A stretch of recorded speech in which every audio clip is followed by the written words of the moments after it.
दोस्तों, कार्तिक मास के तीसरे अध्याय में आप सभी को हमारी YouTube चैनल पर स्वागत है। दोस्तों, कार्तिक मास के तीसरे अध्याय में सत्यभामा पूछती हैं कि कार्तिक मास ही सब मासों में श्रेष्ठ क्यों है। सब मासों में कार्तिक मास ही आपको अधिक प्रिय क्यों है। इसका वर्णन भगवान कृष्ण उन्हें सुनाते हैं। सत्यभामा ने पूछा, हे स्वामिन, काल रूपधारी आपके सभी वर्ष, मास, दिन आदि अंग प्रत्यंग एक समान महत्व रखते हैं, आथ कार्तिक मास ही सब मासों में श्रेष्ठ क्यों है। फिर सब तिथियों में एकादशी और सब मासों में कार्तिक मास ही आपको अधिक प्रिय क्यों है। हे देवेश, इसका कारण कहिए। श्री कृष्ण ने कहा, हे प्रिय, तुमने मुझसे बहुत अच्छी बात पूछी। इस विषय में महाराजा बेन के पुत्र पृथु और नारद का संवाद कहता हूँ, उसे एकाग्र मन से सुनो। इसी प्रकार एक समय में नारद जी से राजा पृथु ने प्रश्न किया था और सर्वज्ञ नारद जी ने पृथु को कार्तिक मास की महिमा बतलाई थी। नारद जी ने कहा, हे राजन, बहुत दिन पहले समुद्र का शंखासुर नामक अत्यंत शक्तिशाली और पराक्रमी एक राक्षस पुत्र तीनों लोगों को मंथ डालने, जीत लेने में समर्थ हुआ। उस शंखासुर ने स्वर्गलोक में रहने वाले देवताओं को जीतकर और इंद्रादि दशों लोकपालों के अधिकारों को छीन लिया। उससे डरकर समस्त देवगण सुमेरु स्वर्ण पर्वत की कंदराओं में अपनी स्त्री तथा कुटुंब के साथ उसका अवरोध करते हुए बहुत दिनों तक छिपे रहे।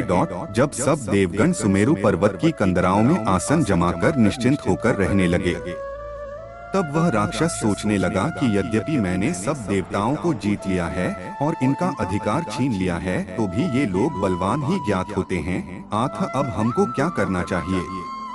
आज मुझे ज्ञात हुआ है कि ये सब देवता वेद मंत्रों से बलवान हो रहे हैं। उनके वेदों को हर लेने से ये स्वतः बलहीन हो जाएंगे। नारद जी ने कहा, ऐसा मानकर शंखासुर विष्णु भगवान को सोते देख सत्यलोक से स्वयं उत्पन्न समस्त वेदों को चुरा लाया। जिस समय वह वेदों को चुरा रहा था, उसी समय बीजों के साथ यज्ञ मंत्र उसके डर से जल में छिप गए। शंखासुर भी वेद मंत्रों और बीज मंत्रों को खोजता हुआ समुद्र के भीतर घूमने लगा, किंतु वह राक्षस उन वेद मंत्रों को एक स्थान पर कहीं भी नहीं पा सका। इसी समय ब्रह्मा जी भी सब देवताओं के साथ पूजन सामग्री और उपहार लेकर बैकुंठ लोक में विष्णु भगवान की शरण में पहुँचे। श्री विष्णु भगवान को प्रगाढ़ निद्रा से जगाने के लिए गाने बजाने तथा धूप गंधादिकों से बारंबार उनका पूजन करने लगे। उन लोगों की इस आराधना से प्रसन्न होकर विष्णु भगवान जाग उठे।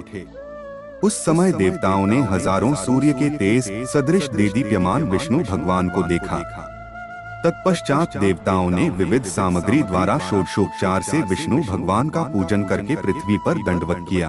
तब विष्णु भगवान ने उनसे कहा, हम आप लोगों के इस कीर्तन तथा मंगलगान से प्रसन्न हैं। आप लोग अपना अभीष्ट वर मांगे, मैं सहर्ष दूंगा।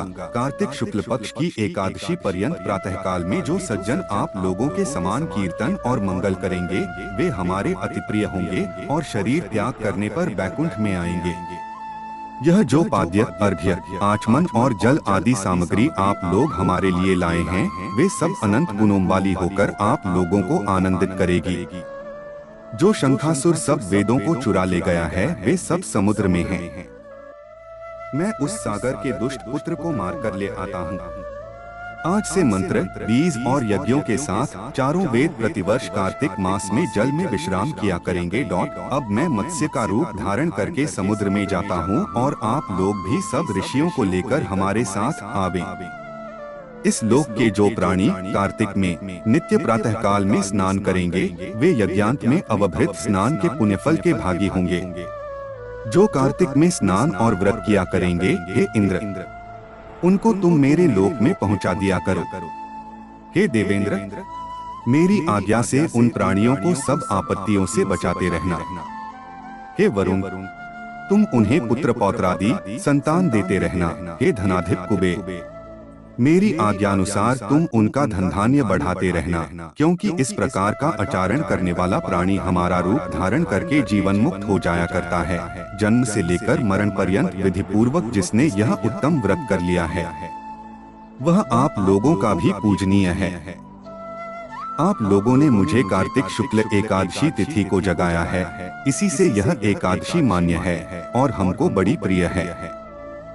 हे देवता लोगों, ये दोनों व्रत विधिपूर्वक करने से प्राणी मेरे समीप पहुँचते।